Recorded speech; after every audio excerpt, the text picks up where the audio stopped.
An enemy of the people. Act 1. Scene.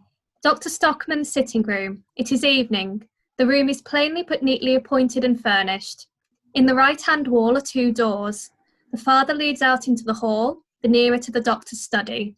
In the left-hand wall, opposite the door leading to the hall, is a door leading to the other rooms occupied by the family. In the middle of the same wall stands the stove, and further forward, a couch with a looking-glass hanging over it and an oval table in front of it. On the table, a lighted lamp with a light lampshade. At the back of the room, an open door leads to the dining room. Billing is seen sitting at the dining table on which a lamp is burning. He has a napkin tucked under his chin, and Mrs. Stockmann is standing by the table, handing him a large plate full of roast beef. The other places at the table are empty, and the table somewhat in disorder, evidently a meal having recently been finished. You see, if you come an hour late, Mr. Billing, you have to put up with cold meat. It is uncommonly good, thank you. Remarkably good. My husband makes such a point of having his meals punctually, you know. That doesn't affect me a bit. I eat all by myself and undisturbed. Oh, well, as long as you're enjoying it. I expect that's Mr. Hovstad coming in too. Very likely. Peter Stockmann comes in. He wears an overcoat and his official hat and carries a stick. Good evening, Catherine. Oh, good evening. It is you. How good of you to come up and see us. I happen to be passing, so... but you have company with you, I see. Oh, no, it was quite by chance he came in. Won't you come in and have something too? No, thank you. Good gracious, hot meat at night? Not for my digestion. Oh, but just once in a way. No, my dear lady, I stick to my tea and bread and butter. It is much more wholesome in the long run, and a little more economical, too. Now, you mustn't think that Thomas and I are spendthrifts. Not you, my dear. I would never think that of you. Is he not at home? No, he went out for a little turn after supper. He and the boys. I doubt if that is a wise thing to do. Well, I fancy I hear him coming now. No, I don't think it is he. A knock is heard at the door. Come in. Hovstad comes in from the hall. Oh, it's you, Mr. Hovstad. Yes, I hope you'll forgive me, but I was delayed at the printers. Good evening, Mr. Mayor. Good evening. You've come on business, no doubt? Partly. It's about an article for the paper. So I imagined. I hear my brother has become a prolific contributor to the People's Messenger. Yes, he is good enough to write in the People's Messenger when he has any home truths to tell. But won't you... Quite so, quite so. I don't blame him in the least, as a writer, for addressing himself to the quarters where he will find the readiest sympathy. Besides that, I personally have no reason to bear any ill will to your paper, Mr. Hovstad. I quite agree with you. Taking one thing with another, there's an excellent spirit of toleration in the town, an admirable municipal spirit. It all springs from the fact of our having a great common interest to unite us, an interest that is, in an equally high degree, the concern of every right-minded citizen. The baths, yes. Exactly. Our fine, new, handsome baths.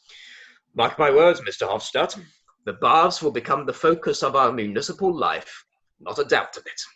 That is just what Thomas says. Think how extraordinarily the place has developed within the last year or two. Money has been flowing in, and there is some life and some business doing in the town. Houses and landed property are rising in value every day. Unemployment is diminishing. Yes, that is another thing. The burden on the poor rates has been lightened, to the great relief of the propertied classes, and that relief will be even greater if only we get a really good summer this year, and lots of visitors. Plenty of invalids will make the baths talked about. And there's a good prospect of that, I hear. It looks very promising. Inquiries about apartments and that sort of thing are reaching us every day. Well, the doctor's article will come in very suitably. Has it been A writing recommendation of the something just baths, lately? an account of the excellent sanitary conditions here. But I held the article over temporarily. Ah, some little difficulty about it, I suppose? No, not at all. I thought it would be better to wait until the spring, because it's just at the time that people begin to seriously think about their summer quarters. Quite right. You were perfectly right, Mr. Hovstad. Yes. Thomas is really indefatigable when it is a question of the baths. Well, remember, he is the medical officer to the baths. Yes. And what is more, they owe their existence to him. To him, indeed. It is true I've heard from time to time that some people are of that opinion. At the same time, I must say, I imagined that I took a modest part in the enterprise. Yes, that is what Thomas is always saying. But who denies it, Mr. Stockmann? You set the thing going and made a practical concern of it. We all know that. I only meant that the idea of it came first from the doctor. Oh, ideas, yes. My brother has had plenty of them in his time, unfortunately. But when it is a question of putting an idea into practical shape, you have to apply to a man of different metal, Mr. Hovstad. And I certainly should have thought that in this house, at least. Peter, How can you think that... won't you go in and have something, Mr. Hovstad? My husband is sure to be back directly. Thank you. Perhaps He just a goes morsel. into the dining room. It is a curious thing that these farmers' sons never seem to lose their want of tact. Surely it is not worth bothering about. Cannot you and Thomas share the credit as brothers? I should have thought so, but apparently some people are not satisfied with a share. What nonsense! You and Thomas get on so capitally together. There he is at last, I think. She goes out and opens the door leading to the hall. Well, look here. Here's another guest for you, Catherine. Isn't that jolly? Come in, Captain Horster. Hang your coat up on this peg. You don't wear an overcoat. Oh, just think, Catherine. I met him in the street and could hardly persuade him to come up.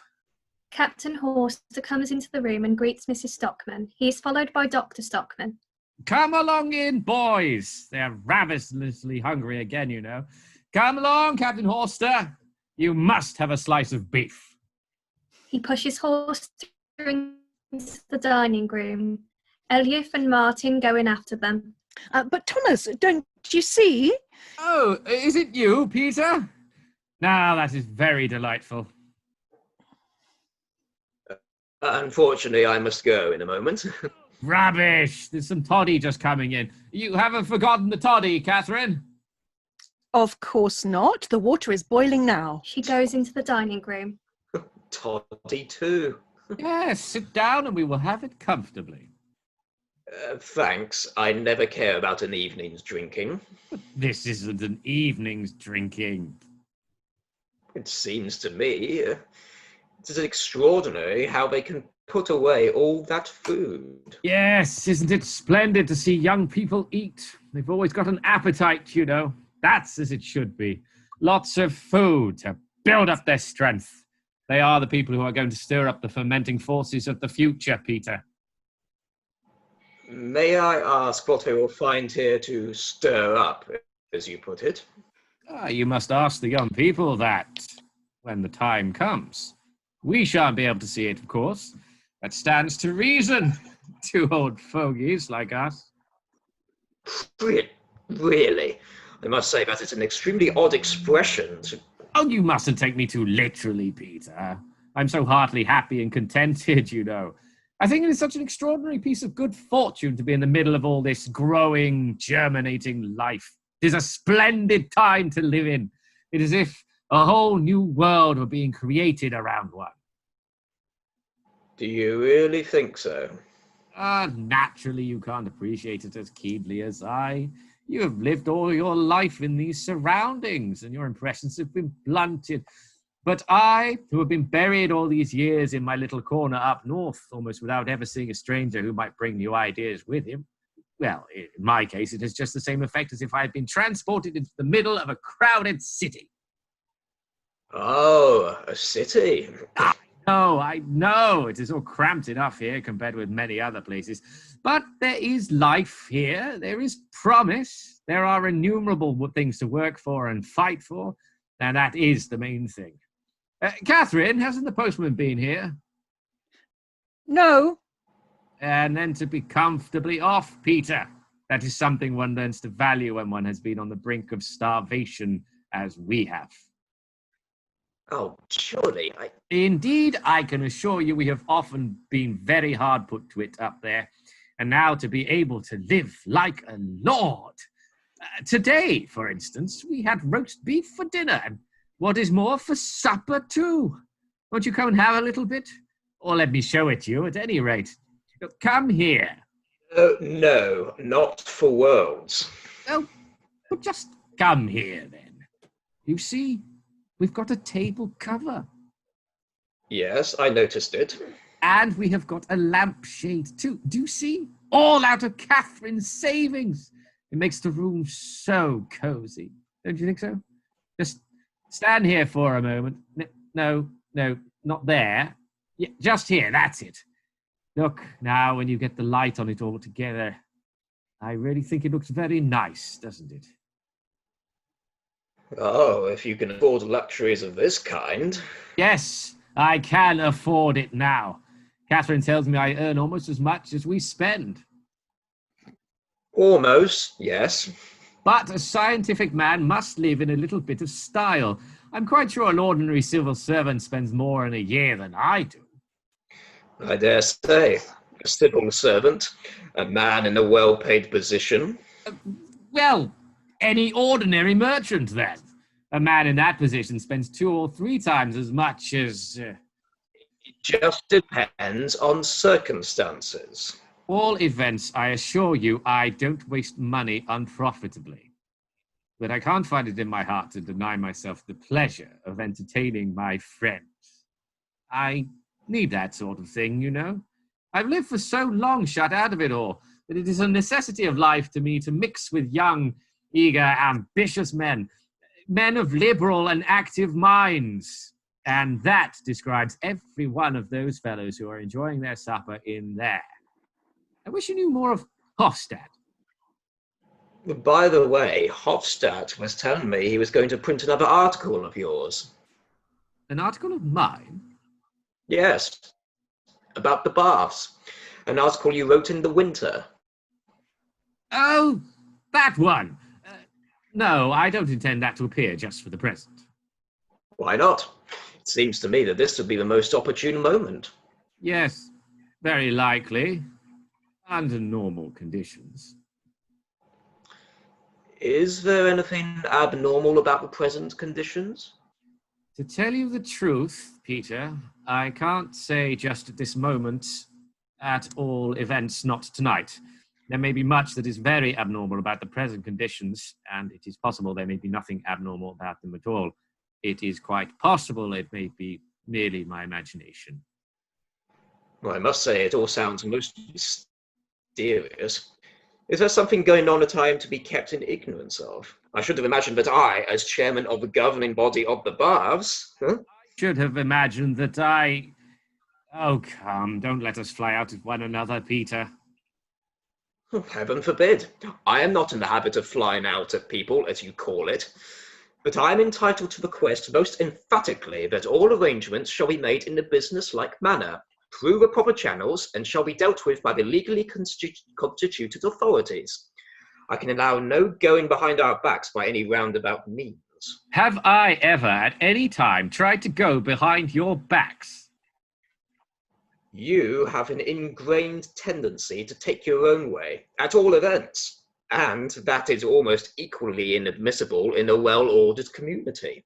The individual ought undoubtedly to acquiesce in subordinating himself to the community, or, to speak more accurately, to the authorities who have the care of the community's welfare. Oh, very likely. Well, what the deuce has all this got to do with me? That is exactly what you never appear to be willing to learn, my dear Thomas. But mark my words, someday you will have to suffer for it. Sooner or later. Now I have told you. Goodbye.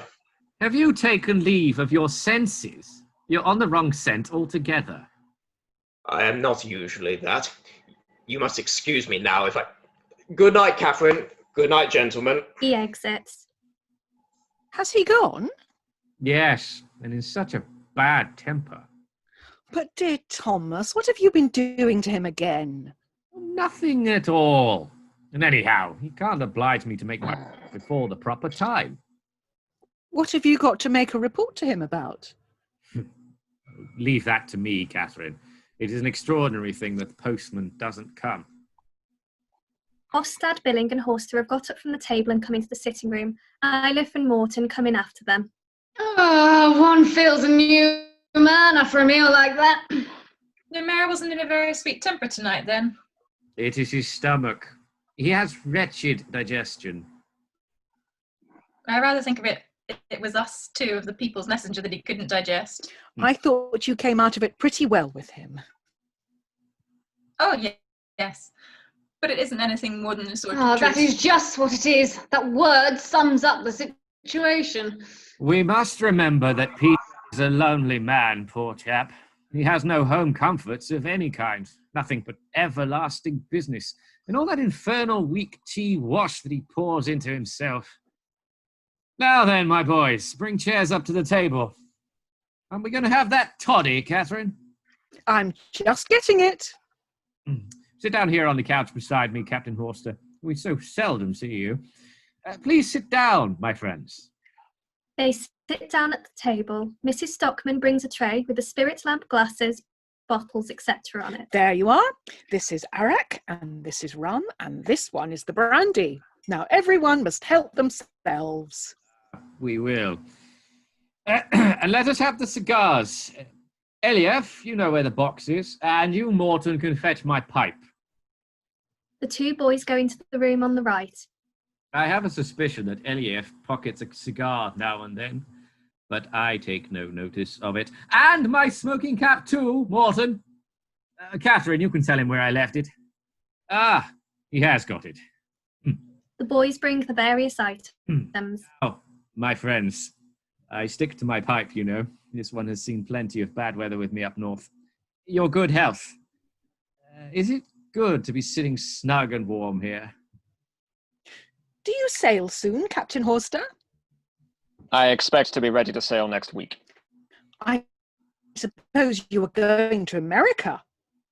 Yes, that is the plan. Then you won't be able to take part in the coming election? Is there going to be an election? Didn't you know?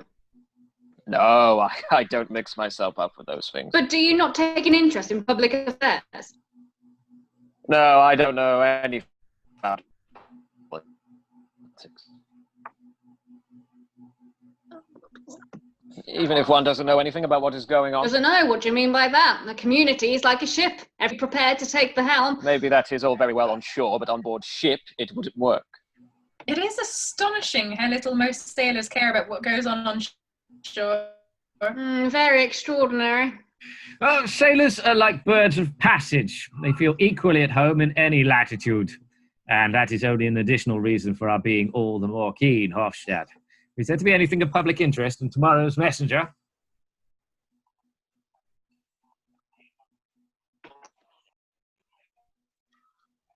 Nothing about municipal repair article.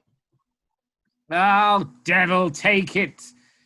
My article. Now look here, that must wait a bit.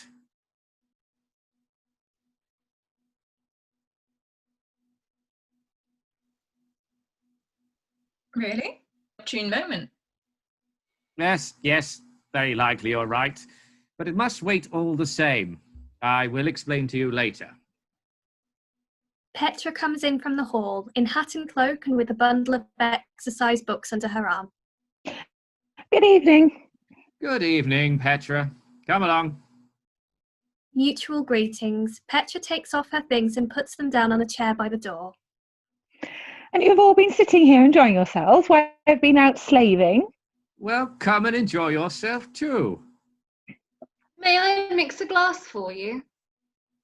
No, thanks. I'd rather do it. You always mix it too strong, but I forgot. Father, I have a letter for you. A letter? From whom? The postman gave it to me just as I was going out. And you only give to me now? I really had not the time to run up again. There it is. Well, let's see, child. Ah, yes, that's all right. Is it the one you've been expecting so anxiously, Thomas? Yes, it is. I must go to my room now, and where shall I get a light, Catherine? Is there no lamp in my room again? Yes. Your lamp is already lit on your desk. Good. Excuse me for a moment. He goes into his study. What do you suppose it is, Mother? I don't know. For the last day or two, he has always been asking if the postman has not been. Probably some country patient. Oh, poor old Dad. He will overwork himself soon. She mixes a glass. There, that will taste good. Have you been teaching in the evening school again today? 2 hours. And 4 hours of school in the morning. 5 hours. And you have still got exercises to correct, I see. A whole heap, yes. You're pretty full up with work too, it seems to me. Yes, but that is good. One is so delightfully tired after it. Do you like that? Yes, because one sleeps so well then. You must be dreadfully wicked, Petra. Wicked? Yes, because you work so much. Mr. Rowland says work is a punishment for our sins. Poor, what a duffer you are to believe a thing like that. Come, Ejlif. That's capital. Don't you want to work as hard as that, Morten? No, indeed, I don't. What do you want to be then? I should like best to be a Viking. Oh, you would have to be a pagan then. Well, I could become a pagan, couldn't I? I agree with you, Morten. My sentiments exactly. I am sure that is not true, Mr. Billing. Yes, I swear it is. I am a pagan and I am proud of it. Believe me, before long we shall all be pagans. And then shall we be allowed to do anything we like? You'll see, Morten. You must go to your room now, boys. I'm sure you have some lessons to learn for tomorrow. I should like so much to stay a little longer. No, away you go, both of you.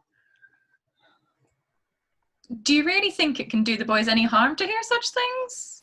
I don't know, but I don't like it. But you know, Mother, I think you really are wrong about it. Maybe, but I don't like it. Not in our own home. There is so much falsehood both at home and at school. At home one must not speak, and at school we have to stand and tell lies to the children. Tell lies? Yes. Don't you suppose we have to teach them all sorts of things that we don't believe? That is perfectly true.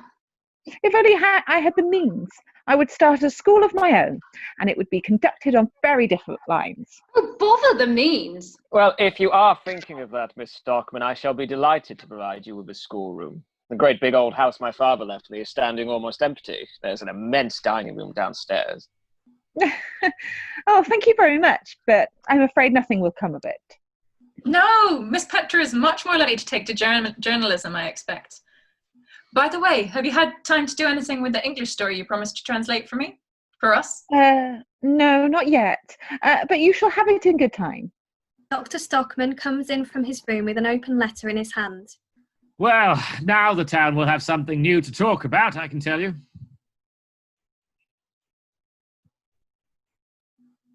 Something new. What is this? A great discovery, Catherine. Really? A discovery of yours? A discovery of mine.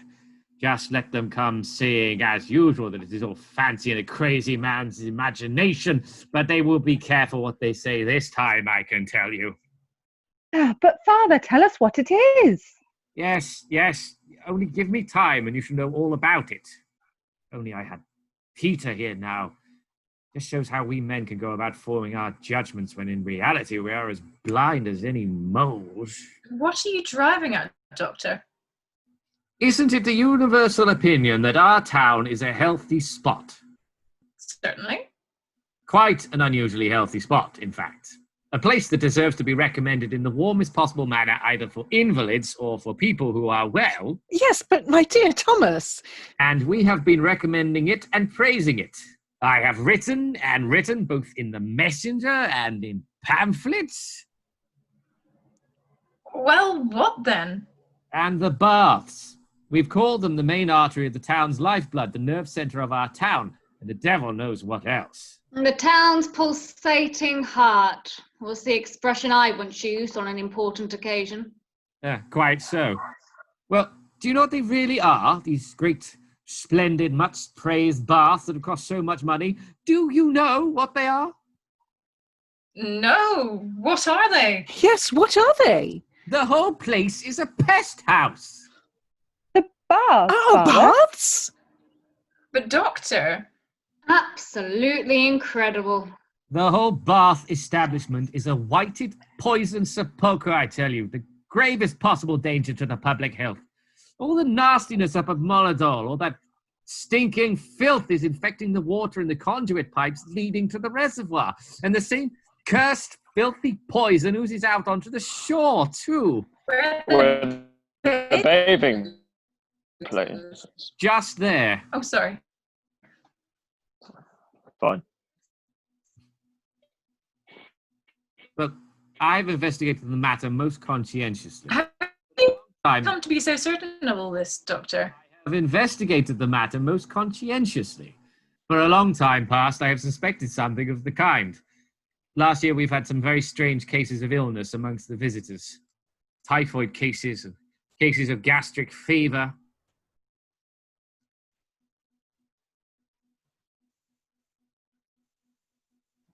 Well, Yes, that is quite true.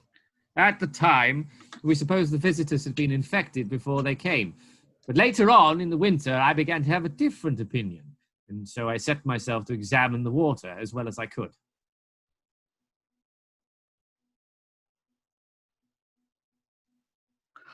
Then that is what you've been so busy with. Yeah, indeed, I have been busy, Catherine. But here I had none of the necessary scientific apparatus. So I sent samples, both of the drinking water and of the seawater, up to the university to have an accurate analysis made by a chemist.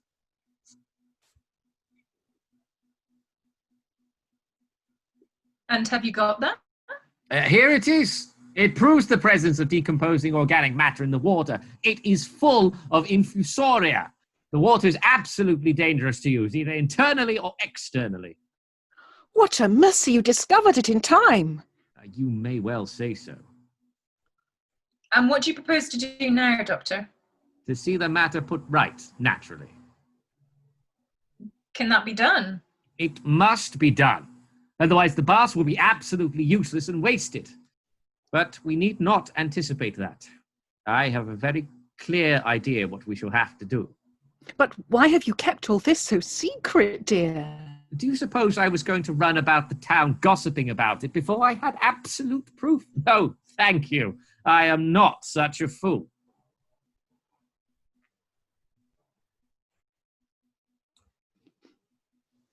Still, you might have told us. Not a living soul. But tomorrow you may run around to the old badger. Oh, Thomas, Thomas! Well, to your grandfather, then. The old boy will have something to be astonished at. I know he thinks I am cracked, and there are lots of other people who think so too, I have noticed. But now these good folks shall see. They shall just see. There will be a nice upset in the town, Catherine. You can't imagine what it will be. All the conduit pipes will have to be relayed. All the conduit pipes? Of course. The intake is too low down. It would have to be lifted to a position much higher up. Then you were right after all. You remember, Petra. I wrote opposing the plans before the work was begun. But at that time, no one would listen to me. Well, I'm going to let them have it now. Of course, I prepared a report for the Baths Committee. I have had it ready for a week and was only waiting for this to come. Now it shall go off at once. He goes into his room and comes back with some papers. Look at that. 4 closely written sheets. And the letter shall go with them. Give me a bit of paper, Catherine. Something to wrap them up in. That will do. Now give it to what the deuce is her name? Give it to the maid and tell her to take it at once to the mayor. Mrs. Stockmann takes the packet and goes out through the dining room. What do you think Uncle Peter will say, Father? What is there for him to say? I should think you will be very glad that such an important truth has been brought to light. Will you let me print a short note about your discovery in the messenger? I shall be very much obliged if you will. It is very desirable that the public should be informed of it without delay. Certainly. She has just gone with it. Upon my soul, Doctor, you are going to be the most foremost man in the town. Nonsense. Horster. I've done nothing more than my duty. I've only made a lucky find, that's all. Still, all the same. Hovstad, don't you think the town ought to give Dr. Stockmann some sort of testimonial? I will suggest it anyway. And I will speak to Aslaksen about it. No, my good friends, don't let us have any of that nonsense. I won't hear anything of the kind. And if the Bath Committee should think of voting me an increase of salary, I will not accept it. You hear, Catherine? I won't accept it. You are quite right, Thomas. Your health, Father. Your health, Doctor. Good health. I hope it will bring you nothing but good luck. Thank you, my dear fellows. I feel tremendously happy. It is a splendid thing for a man to be able to feel that he has done a service to his native town and to his fellow citizens. Hurrah, Catherine! He puts his arms round her and whirls her round and round while she protests with laughing cries. They all laugh, clap their hands and cheer the doctor. The boys put their heads in at the door to see what is going on. End of act.